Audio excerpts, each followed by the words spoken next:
That day in the royal palace, a banquet was being held. To celebrate the victory in battle and honor the top contributor, Duke van der Lijk. Clarice Nocturnal stands still, her gaze fixed on the Duke as he makes his way through the crowd, who erupt with excitement at his arrival. Beside him walks his son, Eric, practically a mirror image of his father. Around them, the ladies murmur among themselves, confirming that the rumor had been true after all. The Duke and his son would be attending the victory banquet. One of them dares to mention the rumor about Eric going to war at his age, but the sharp look he throws silences them at once. The house of Duke van der Lijk, they serve as the northern shield of the kingdom of Otteron, repeatedly standing against war and foreign incursions. Yet rumors of darkness always follow this noble house. They say its members are heartless, never hesitating to reap lives. They say they are a cruel clan who would even use children as pawns for victory. Their castle is said to be filled with the vengeful spirits of children slain by the Duke's family, and that anyone who enters it never comes out alive. A small child suddenly rushes forward, his golden eyes glowing with delight, but just as Clarice calls out to him in alarm, he trips and falls flat on his face. The boy bursts into tears and fear creeps in. If the Duke is angered, even a child might not be spared. A man stares down at him at the wailing boy and murmurs, "Why is there a baby?" The Duke turns and strides toward the crying boy. A woman covers her eyes while a man whispers that child is going to be killed too. But instead, to their utter disbelief, the Duke simply pulls out a toy and the child stops crying at once. The Duke picks him up with practiced ease, murmuring, "He is not supposed to be here." People wonder if it is his son. They have never heard of another one. Clarice stands among the crowd when Theo suddenly spots her and beams, calling out "Mama." Her face twists in alarm as she blurts out that she told him she's not his mother. The Duke steps forward, reaching her without hesitation, and remarks that it seems Theo came because he wanted to see her. She nervously offers to wait with Theo in a separate room, trying to wave it off, but he gently takes her hand and says that won't do tonight. At this very banquet, he plans to announce that she will become his wife. Her expression freezes in disbelief as he adds that she must take responsibility for stealing both his and his son's heart. Eric calmly chimes in that she already knows the secrets of House van der Lijk, and they cannot risk letting her go. Her thoughts spin as she struggles to grasp what's happening to her. The story mentions how it all began that one day. A bunch of kids are staring in awe as our female lead reads them a princess story. After she's done, one of them requests for her to read another book, while another argues that they should play hide and seek. Our female lead tells the little ones to not fight, and how it's her turn to choose, so they will play hide and seek. Someone then announces to the group that all the guardians are here now. All the kids stare at each other with a smile. They then rush over yelling "Mommy" in excitement. We see the gates to the place, as families warmly embrace their young ones. Our female lead waves goodbye from under the shade of a tree. She notes how this place was founded by her mother, who became a countess after her father had passed. She opened it as a place for children who had lost one or both of their parents. Her mother wanted to reduce the amount of kids found in the slums or orphanages. And this is how it all started. Our female then sadly begins reminiscences to when she ran to her mother for a hug. Her mother had passed away without fully fulfilling this dream, and now our female lead has taken over this facility. In truth, the finances are a disaster right now, but our female lead still clings to her mother's dream. She brushes her hair, noting how she ought to get going now as well, but that nobody will be waiting for her back home. Someone then calls to Lady Clarice, mentioning how this is urgent. She tells our female lead that somebody from her family is here to pick her up. Our female lead then has a look of astonishment on her face.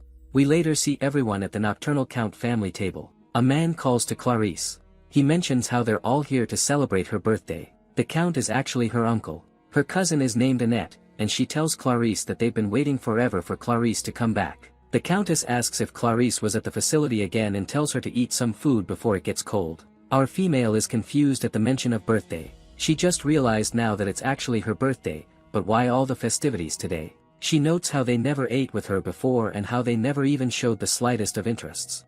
After her mom had passed, her uncle's family moved in under the guise of taking care of Clarice. They quickly took over this estate and started taking everything from her, and since then they've all acted as though she never existed. Someone then claps, which snaps Clarice back to reality. Her uncle says that there will be a special guest today and that this man is a special royal envoy. He tells the man to come in. A guy with glasses excuses himself as he walks in. Our female lead notes how the envoys are direct officials of the king. The man then says he will now deliver the last will and testament of the late Countess Nocturnal. Our female lead notes how that was her mother. The man says that all the Nocturnal estate assets will be inherited by the legitimate heir Clarice Nocturnal. This includes the city of Letitia and even the surrounding mines. Our female lead is stunned and still wonders what is happening. She wonders why all of this now. As the man says that Lady Clarice has come of age today and that she's now legally entitled to receive her inheritance as a noble, he offers a scroll and tells her to please accept it. Our female lead notes how she can bring the facility back on track with this inheritance and will be able to protect her mom's dreams and the children. Someone then grabs the scroll. Her uncle tells her that he will be holding on to this and mentions how he handles everything that goes on around here anyways. He then tells his wife to start preparing the paperwork so he can handle this. Our female lead starts to say no and mentions how this is her mother's inheritance. The envoy butts in and mentions how they need to first provide proof of verification so that they can receive this inheritance. He says that when submitting a will to the palace, there is always a customary magic stone that is used as proof of acceptance. He mentions how Count Nocturnal used the family heirloom magic stone as proof. The current count says he never heard about this. He then calls Clarice, who says that her mother did entrust her with it. We later see the setting has changed to a room in the house. She starts to rummage around under her bed, as we then see her putting a key into a box. She then lets out a gasp. She says it is gone and wonders how. Her uncle asks if she lost it. He asks if she cannot even keep track of one object. He calls her useless like always. He tells her to go find it and that if she does not, then she knows what will happen to that facility of hers. She questions this as he mentions how if she just signs this paper then he swears to not lay a hand on that facility. He mentions how that filthy facility with all the brats won't sell for more than a few coins anyways. Our female lead notes how she always knew this family was that type of person. She notes how she accidentally let herself hope for a moment. She stands up saying losing the heirloom is her mistake and that she'll take full responsibility. But if something were to happen to those kids before she found it, then she will never come back to this house. She tells them she'll do her best and how her uncle will finally be able to pay his debt to the brothel with this inheritance. And how Aunt will finally be able to pay her jewelry bill. The couple then starts to bicker with one another as the envoy stares. They continue to argue as the cousin starts to boil up. Our female lead watches, as the scene later shifts to the Duke of Van der Leek's estate, and our female lead is headed there. Our female lead recalls when her cousin was asking somebody if they could get that magic stone back. The person mentions how the one who bought it was the Duke of Van der Leek. Our female lead notes how she followed Annette due to being suspicious and how she can't believe the girls sold it for some allowance money. She looks up thinking about the Duke. She notes how trying to retrieve an item from such a ruthless man might be pointless. But for everyone's sake, she has to get it back. The story starts as in the Duke Van der Leek estate. Lord Rusty apologizes to her, explaining as expected, they have refused to return the magic stone. Clarice pleads with him to at least allow them to discuss it.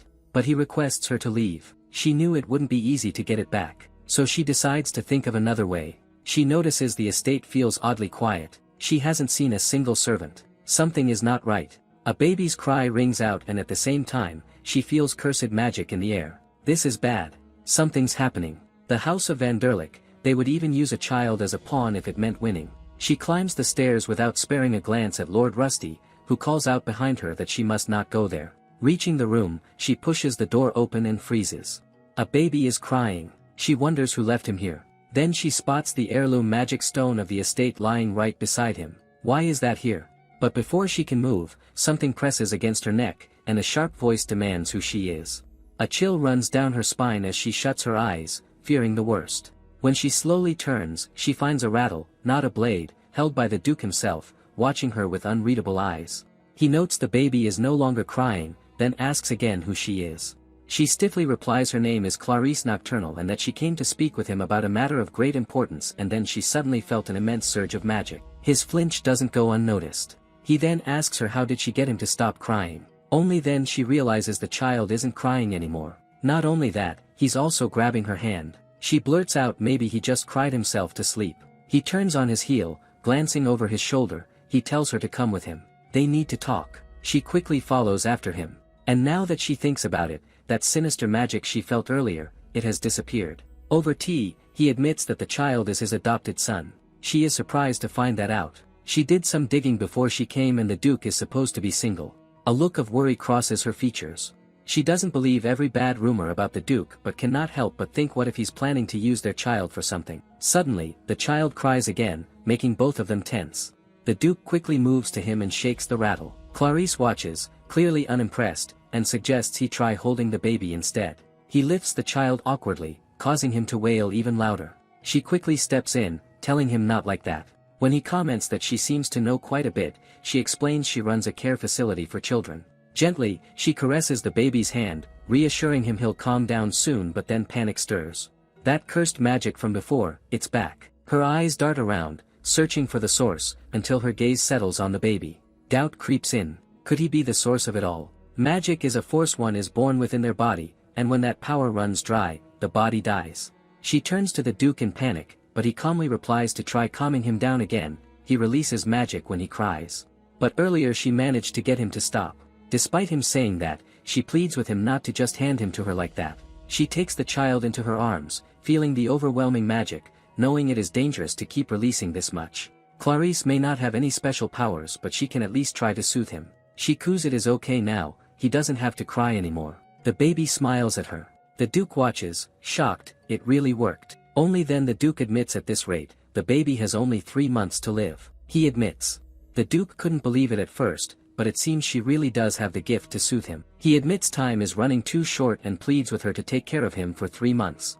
In that time, he will find a way to save him. She looks surprised, but before she can speak, he continues that if he recalls she came here asking for the magic stone that they purchased, correct, he will offer it as payment. That stone was originally bought to help with Theo's condition. At last, he decides to have a contract prepared. They will discuss the details then. Later, as they go over the details, he declares in addition to the magic stone, he will provide a salary and asks if there is anything else she wishes to include. She thinks if she can manage to keep him calm, then this child has a chance to live. This responsibility is heavy, but still she cannot just walk away and leave him to die. She looks up, a soft smile playing over her lips as she admits she accepts the contract. However, she has one more condition. She requests him to protect her mother's facility and the children who live there with his influence.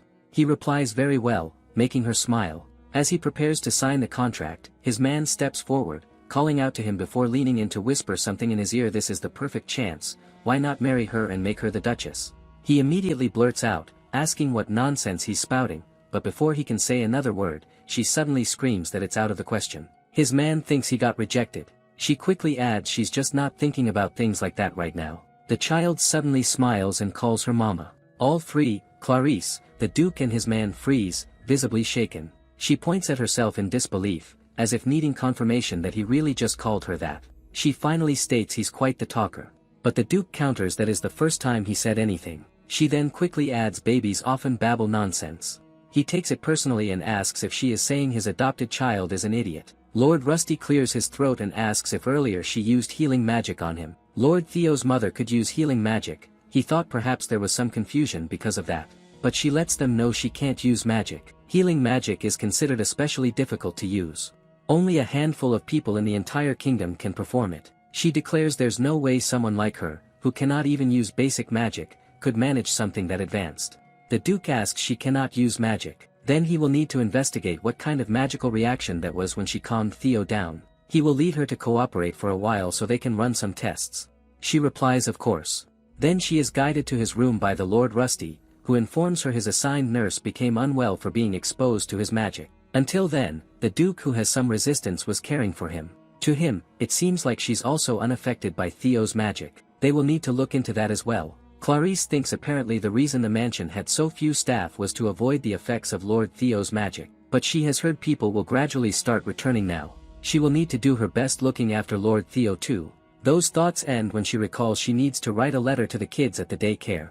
In her letter, she apologizes to all the children for having to leave so suddenly, but assures them not to worry about the faculty. His Highness has promised to protect them all until she returns.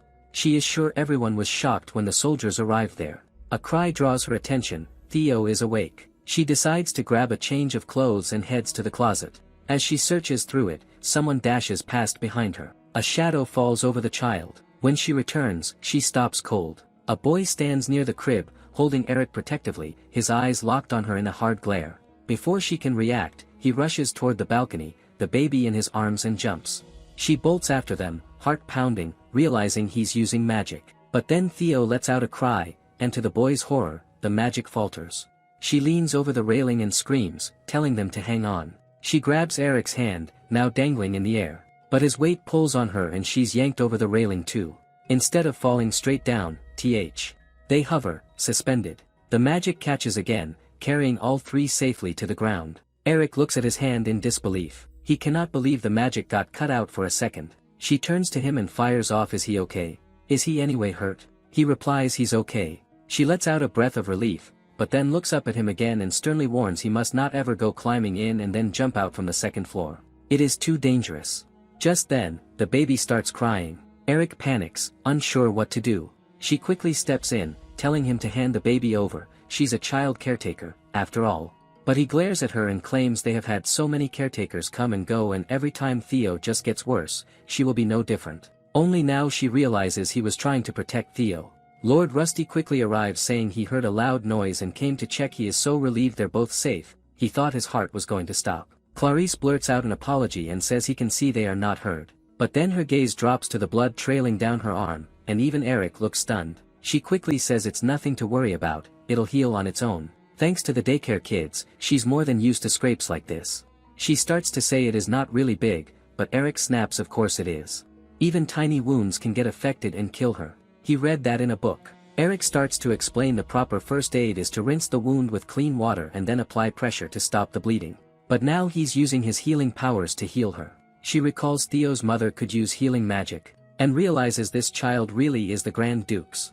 She watches him in awe, thinking he is so cute. She also exclaims he is so small, but he can already use such a hard healing spell. That is amazing. He blurts out he can only do little ones. He's not like mother. He suddenly turns around and runs off. Lord Rusty gently takes the child from her arms and remarks that it's been a long time since he's seen Lord Eric make a face like that.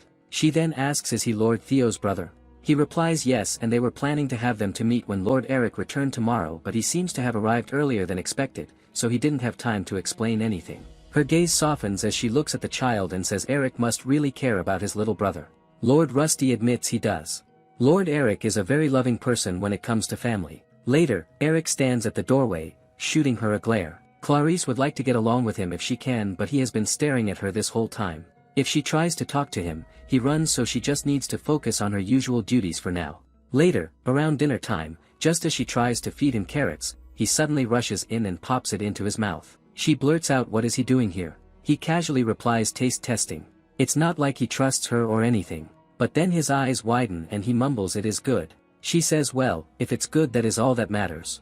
But there he snaps, accusing her of trying to win him over with food like this. She calmly says she knows he's suspicious, but he refuses to listen and rushes out of there. She feeds the child, wondering if she really seems that shady. A few days later, Eric peers through the door again, certain she's keeping something from them. He must protect Theo. But when he sees Clarice with his father, his eyes go wide. Suddenly screams at her to get away from His Highness, accusing her of showing her true colors, using Theo to gain his father's favor. He further accuses that the only reason she's doing this is to receive the Duke. His father might be able to be deceived, but he won't. As he lifts his hand to summon magic, the Duke seizes his wrist with a cold grip, causing him to flinch. He warns him not to use that magic so carelessly. The child starts trembling. She steps forward, saying there might be a misunderstanding. He only came to check on Theo, who is bathing.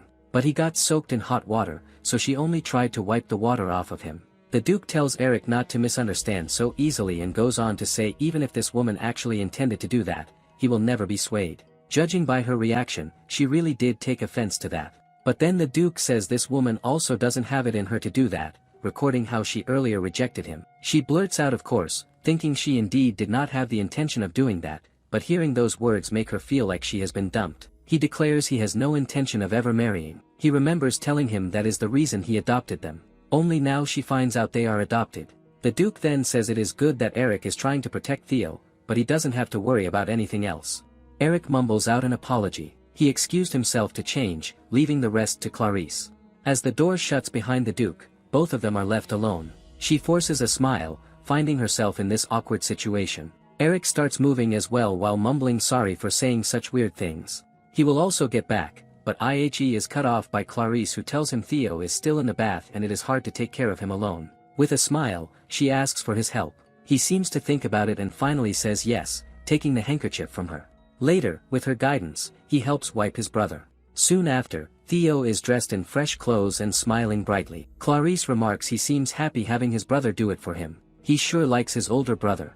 Eric asks she thinks so. So she explains when the Duke tried it, he was crying a lot. He asks is that so? He then points out she is the Count's daughter, right? How is she so used to taking care of a baby? She replies she manages a shelter for children. He repeats a children's shelter. So she clarifies she takes care of children who have no parents. He looks at his brother and then asks in a quiet voice, is she saying they are one of those children? She replies that would be right, taking care of them is no different after all. But then her hand flies to her mouth, realizing what she just said.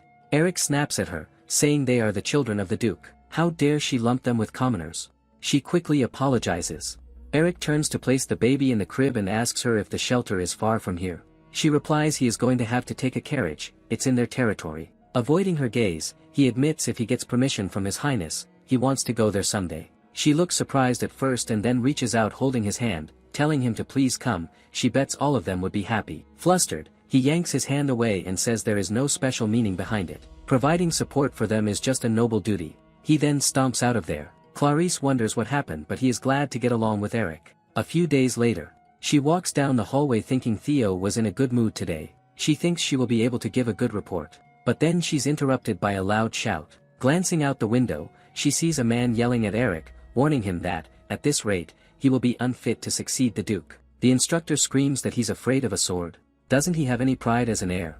If he keeps on doing this, he will lose whatever's important to him once again. Hearing those words, Eric begins to tremble uncontrollably. He then drops the sword and starts running. She starts to go toward him but stops short when the Duke appears, asking what is she doing here. 6 plates to have. She starts to explain that Lord Eric was just training with his sword, but the Duke interrupts, eyes narrowing. Her job is to take care of Theo, so she doesn't need to interfere with anything which is related to Eric. She drops her head and apologizes. He then pulls out his pocket watch and says it is about time she reports on her duties. Turning around, he finishes she should come with him, he will listen to him in his office.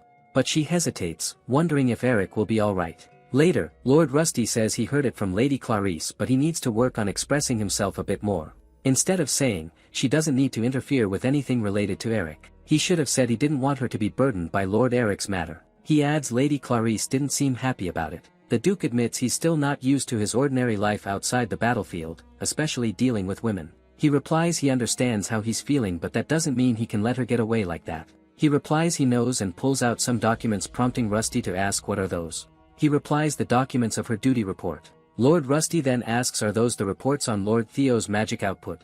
Are they surprised by the number of outputs, the time and date, even the changes in physical condition? Everything is meticulously detailed. He exclaims this is amazing and notes that is a significant decrease. He declares it seems that woman might be able to break the Grand Ducal family's curse after all. But the Duke says they shouldn't rush things. It is still just a possibility. Meanwhile, Clarice wonders if Eric is alright, but then shakes her head to snap out of it. Although she is the caretaker of Lord Theo, she cannot help the fact that she is worried about Eric. For now, she needs to research her magic for Theo's sake. As she searches through the shelves in the library, she spots Eric seated at a desk, deeply focused on a stack of books. She murmurs, astonished. Healing magic and medical books. No way, is he learning these all by himself? Looking up at him with a smile, she says, isn't that amazing?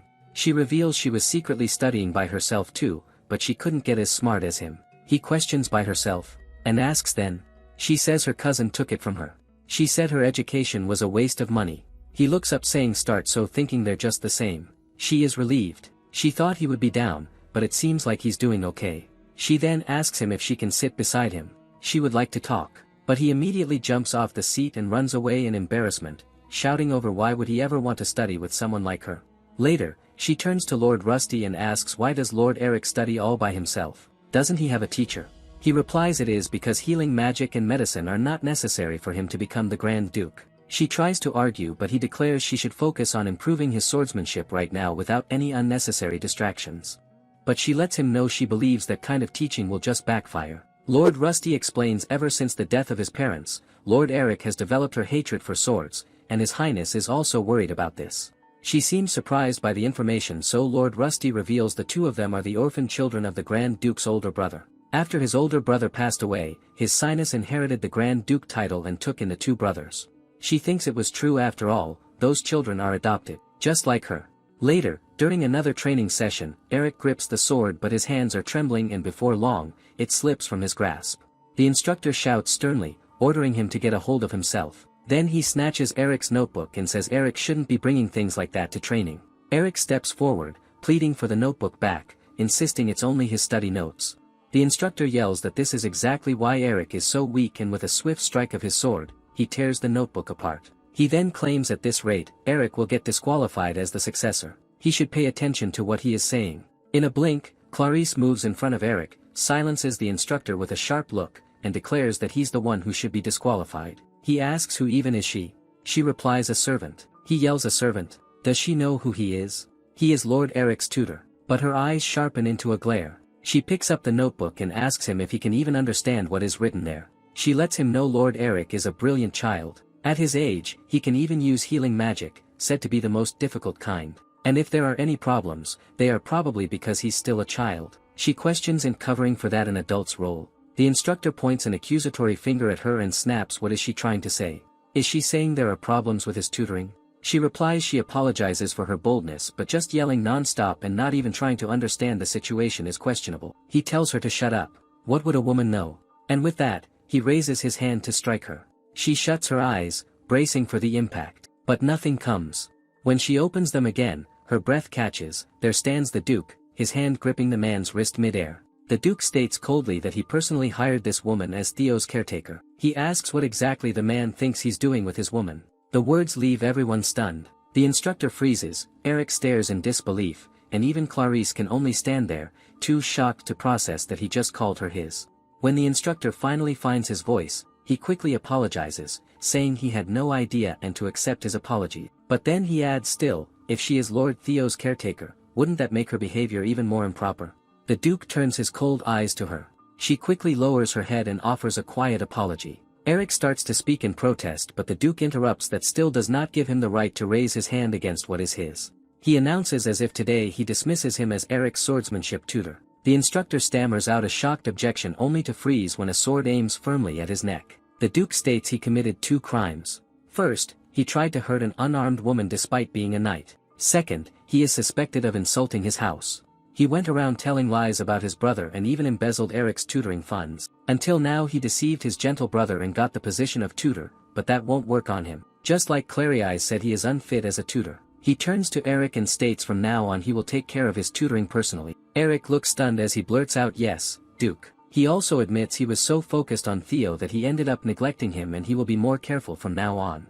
As he walks past Clarice, he quietly says he's sorry and that thanks to her, he realized. Then, without another word, he moves on as if nothing ever happened. Clarice wonders if he heard what she said and looked into it, and also finds herself thinking, was she too worked up and crossed a line? A few days later, since then, just like the Duke said, he started personally tutoring Lord Eric. The sword tutor left the mansion soon after. She admits to Lord Rusty she was really shocked. She wasn't expecting the Duke to apologize. He replies ever since the previous Duke, his brother, passed away, he has been quite literally overwhelmed with the duties of his new role. Until now, he spent his whole life on the battlefield, and the Duke really appreciated what she did for Theo. He adds he does too. She never knew being depended on could make her feel this happy. It has been years since she felt like this. He then says he has other matters to attend to and leaves. Later, Clarice sits in the glass garden with Theo, who beams at her with bright eyes. Suddenly, the withered flowers begin to bloom again, leaving her completely stunned. She stares in disbelief, wondering what is this. Later, the Duke watches, saying he was called over for an emergency. But what is all this? Clarice only realizes he's there when she hears his voice. She leaves the child's side and steps forward, saying the matter is serious. The Duke shuts his eyes and asks her to explain what happened in detail. When she reveals everything to him, the Duke says so she's saying that the destruction in the garden was caused by Theo? She replies yes. The Duke's aide suggests for flowers to bloom like this. It's likely some kind of life-based magic, but the Duke argues, for a child this young to use magic at all, that is normally impossible. He then turns to her and asks if he can do it again. She replies she's not sure, but it looked like the magic activated when Theo smiled, so maybe if they get him to smile again. The Duke looks down at Theo, who stares back with wide, frightened eyes. To the child he looks like some rotten devil. A moment later, he bursts into tears. His aide, watching from the side, remarks that it seems Theo is still scared of his Grace's face. Clarice turns sharply to the Duke and demands that he try smiling. He frowns, suspicious, and asks why he has to. She points out he is Lord Theo's adoptive father. It should work far better than a mere caretaker like her. He steps forward and attempts a smile, but anyone can say it looks like a devil is smirking. Even she looks traumatized. Theo is crying even harder now. His aide laughs so hard that his eyes turn glassy, and then wiping away tears, he says His Grace is serious about this.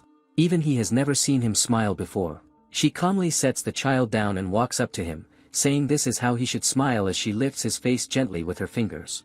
Her touch drifts to his eyes, softening them just a little. Then she smiles and declares it perfect, adding that if he tries, he really can do it. He suddenly takes hold of her hand, surprised by the quiet realization that she isn't scared of him. It's only then that she notices how close they are and quickly blurts out an apology. They're interrupted by a burst of laughter. Theo is smiling brightly, and the flowers around him are blooming once more. She quickly turns to the Duke and asks if he saw that, pointing out that when he smiles, Theo is happy too. As she lifts Theo into her arms, the Duke watches in stillness, as if completely mesmerized by the scene. Later, Eric and Clarice are sitting in the library next to each other. When he asks if she has found anything more about Theo's magic, she replies that according to Lord Rusty, Lord Theo seems to have activated a magic that releases mana when crying, and a magic that absorbs mana when smiling. The blooming flowers were caused by that too. He casually says so that means he was actually in a dangerous state. She's surprised he figured that out just from that explanation. He explains mana is life energy, that's why magic, an act that consumes life force, can only be used by a rare few with abundant mana. And if a person overuses magic, their mana dries up, then they die. But Theo's activation triggers are crying and smiling, things he does unconsciously. For an unstable baby, that is incredibly dangerous. She takes his hands and tells him he's a genius. He throws her a look like she's just cursed his ancestors and stalks off. She thinks that he ran off again. Outside, he is fuming, thinking what is with that woman. She acts way too familiar just because she is the caretaker. She even held his hand. And all she ever talks about is Theo and His Grace like it's the happiest thing in the world. But then a voice drifts to his ear. He realizes it is His Grace and wonders what is he doing in Theo's room. He watches the scene, Clarice holding Theo and smiling gently at him while the Duke watches them both. He silently turns around and runs out of there. Later, Eric feeds Theo, but his mind drifts off to the earlier scene. He snaps out of his thoughts when she suddenly calls out to Eric, only to find the baby crying with food spilled on him. She smiles at him and tells him it's fine. But he quickly says he has to go now, it is time for his sword training. He silently leaves. She watches his departing figure, thinking he has been acting a little strange lately. She wonders if something happened. Whenever he trains with the Duke, he always looks like he is in pain. Clarice can only hope he is okay. Later, Clarice quietly watches from behind a pillar as they train in the practice grounds. Seeing him well, she is relieved. Maybe she was just overthinking things. She turns to leave before anyone notices her, but stops in her tracks when the Duke says he should use a real sword next time. The blade has been dulled. Eric freezes and the color drains from his face as the image of his parents' lifeless bodies flashes in his mind. She flinches at the sight of him. His entire body begins to tremble. Without hesitation, she rushes to him, asking if he's hurt. What happened? The Duke asks her why is she here. She admits she was just worried about Eric. But, he reminds her he told her not to interfere with Eric's training. But she declares this as part of her duties, explaining Theo will get worried if Eric looks unwell. He acknowledges that is a good point, so she questions what happened. He replies he heard he was scolded by the instructor for not being able to wield a real sword. And he told him there was no need to force it. But now look at this. Eric quickly apologizes, but the Duke reminds him he told him he doesn't have to be the one to wield the sword. However, Eric recalls how the instructor said if he couldn't even hold a sword, he wasn't fit to be the heir. He suddenly cries out he can do it and to just give him one more chance.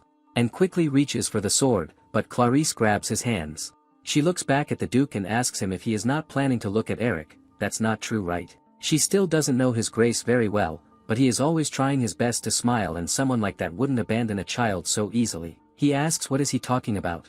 Eric cries out because he became his adopted son to help settle the chaos. After father and the others died and the lordship changed hands.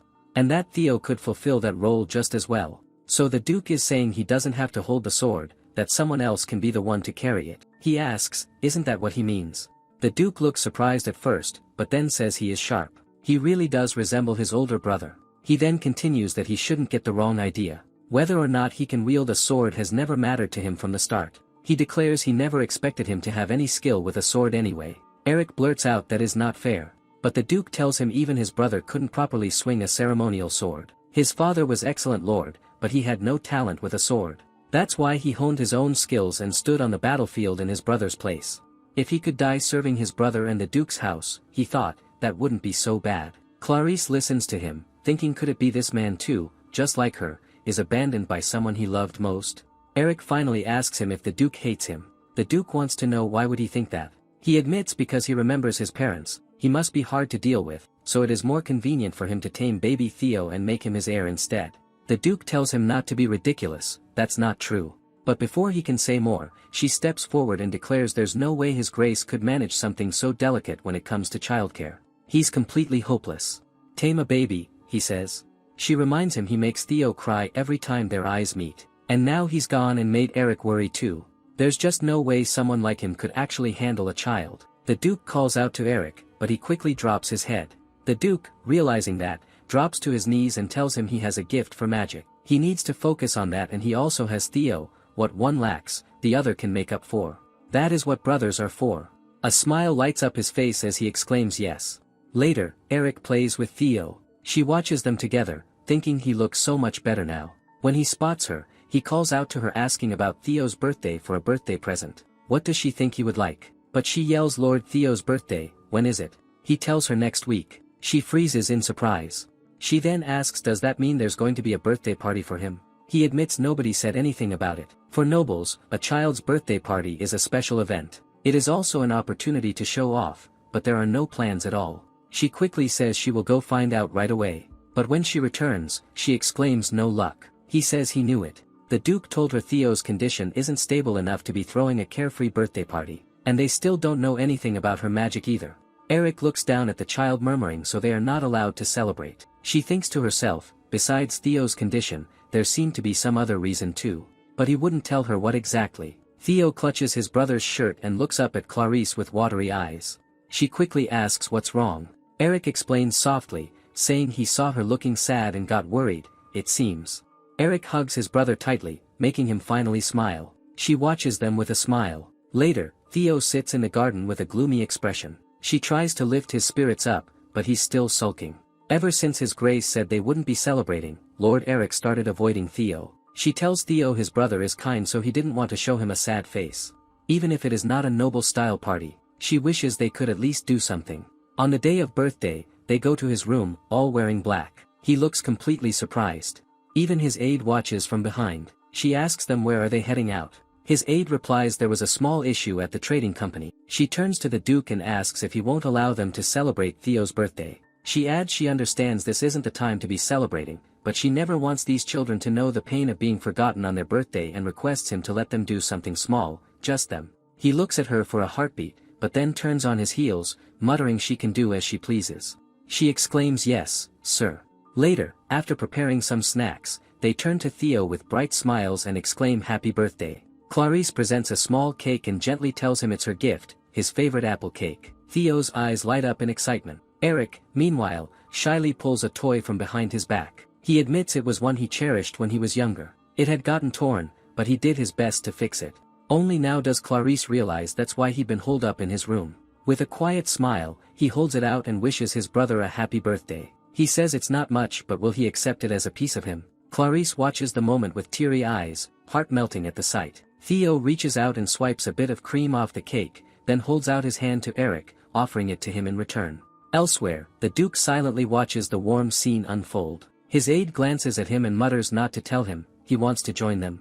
The Duke quickly looks away, answering curtly of course not. That kind of thing isn't for him. Later, the Duke walks over to the crib, the baby wailing inside. He gently retrieves Clarice's heirloom and holds it out. The crying ceases at once. Clarice blinks, surprised it actually worked. A few days after Theo's birthday, after digging into her research, she realized the dark magic Theo emits shares the same properties as the Ducal's family's unique magic. And at the same time, she realized it might be a unique magic of its own, including her own magic that calms Theo down. Unique magic refers to a special type of magic that only those from long-established noble bloodlines can wield. She heard that the Nocturnal family possesses their own unique magic, too. She cannot even use regular magic, so she just assumed she would never be able to use unique magic either. The Duke asks her this magic stone used to be a Nocturnal family heirloom, didn't it? As he thought he won't be able to return it just yet. She replies there is no issue as long as he returns it once the contract ends. Magic stones generally resonate with the user's unique magical energy. That's why she hoped this one might work in her place. She says it looks like the experiment was a success. But, he points out, it doesn't seem like it can be used repeatedly. She admits its color changes the more it is used, but it does buy them a little more time. The Duke's aide steps into the room just in time and states Theo's personal nanny has returned, so he would like to introduce her. Nanny introduces herself as Maria and explains she served with the knights, but she will now be caring for Lord Theo as his nanny. She promises to support Clarice from now on. Apparently, Maria once served as Lord Theo's mother's maid and bodyguard, and she comes from a distinguished family of knights. She is also naturally resistant to magic, which is why she has been deemed safe to care for Theo now. Clarice smiles at her and says she looks forward to working with her. The Duke then tells Clarice now that Theo has his nanny back and they have this magic stone, she will finally be able to take a little time for herself. He acknowledges up until now, day and night, she has been taking care of Theo non-stop. She watches him for a moment before admitting, on that note, she has a small request. Thanks to Maria, she was finally able to leave the estate. She decided to return to her territory for a specific reason. She touches her necklace, thinking she needs to thank Lord Eric too. He was surprised when he asked if she was going back to his territory. She explained she wanted to research the Nocturnal family's unique magic, believing it could help Lord Theo. He then handed over the charm to her and quickly added not to get the wrong idea. If anything happened to her, he would go into shock. Back in the present, the Duke's aide is accompanying her and asks if that is Lord Eric's magic stone. He shows the one he's wearing as well and says it matches his. She questions was this a gift from his grace. He replies yes. She thinks Lord Rusty really is trusted by his grace. A magic stone is a special kind of crystal that appears the moment someone uses magic for the first time. That's why magic stones are so treasured. Giving one to someone is a symbol of deep trust and protection. Clarice realizes this means Eric has acknowledged her as a trustworthy caretaker, and she's very happy to learn that. Now that she thinks about it, that was the first time she ever used magic, and yet no magic store appeared. She wonders if it could be that she used unique magic before without even realizing it. When she arrives at her place, the children are the first to greet her, bombarding her with questions. She asks if they've all been good and gently apologizes, explaining that she's still working. But Lord Rusty steps in, declaring he'll play with them. She knows he's going to regret that soon and silently offers him an apology. She'll never forget his kindness. After her father passed, she heard Mother moved all the important documents and records to the estate office.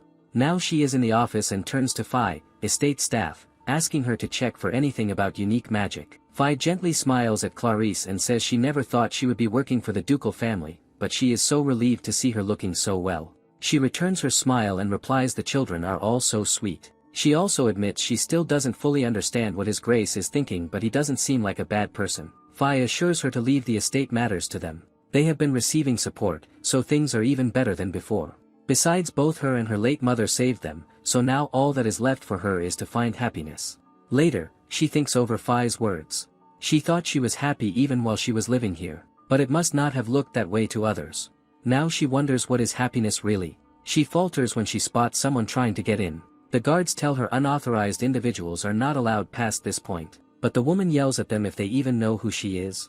Upon seeing her, she exclaims there she is, her dear cousin. Her gaze sharpens as she states flatly that she never invited her and she should leave. She argues what do they think she is and introduces herself as Annette Yocturnal, the younger sister of Clarice, the owner of this facility. Clarice speaks up, her tone sharp as she tells her she was never invited and should go home. Annette thinks what the heck, acting all high and mighty just because she is her sister. She has no idea who she has been sucking up to, as she has a few guards around like that is going to change anything. She quickly rushes to her and hands up, hugging her, saying she came because she was worried about her. They said she went looking for the family heirloom. She quickly pulls away and replies she did, but only under the condition that she works in this house. They made a contract to retrieve that heirloom with His Grace, Duke van Derlich. She replies oh, she never expected the family heirloom would end up in the hands of His Grace the Duke. But Clarice tells her to stop pretending she knows she's the one who sold it to the merchants. Annette's features twist in anger, but then she puts on an act crying out that she is so cruel. She's the one who lost the heirloom in the first place and now she is putting all the blame on her. Clarice watches with a bored gaze, arms crossed. Annette begins to sob. The knights stare at her with judgmental eyes, and it hits her, so that's what this is. She came back to steal something valuable from her again. Those elders, they are trying to snatch away her position and wealth in broad daylight, but Annette is different. She takes what belongs to her, like plucking petals of a flower one by one.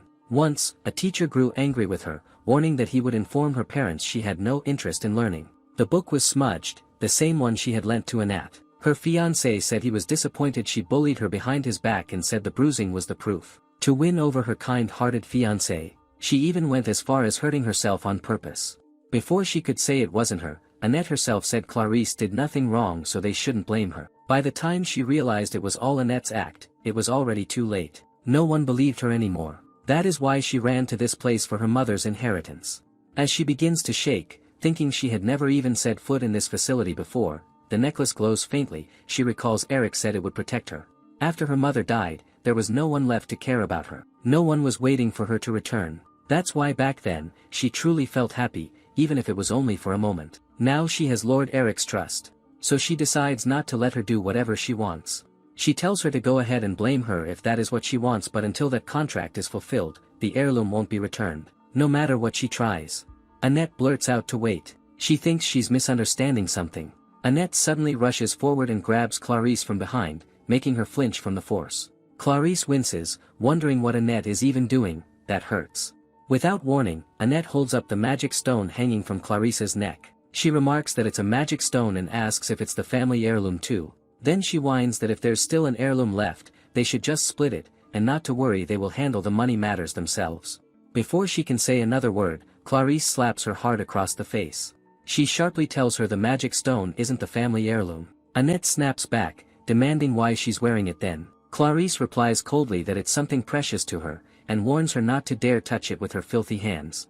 Annette stares at her, clearly shocked by the sudden change in her demeanor, then blurts out, asking what she means by acting so composed when she's just her cousin. She calls her an inferior noble who can't even use magic, and as she shouts, she summons her own sharp shards of energy taking shape and flying toward Clarisse. Clarisse instantly knows this is bad. If this keeps up, it won't just be her who's hurt, the entire facility will be in danger. One of the shards grazes the necklace, snapping the string. The magic stone falls. And that concludes the video today. Make sure to leave a like and subscribe. Leave a comment if you want another part.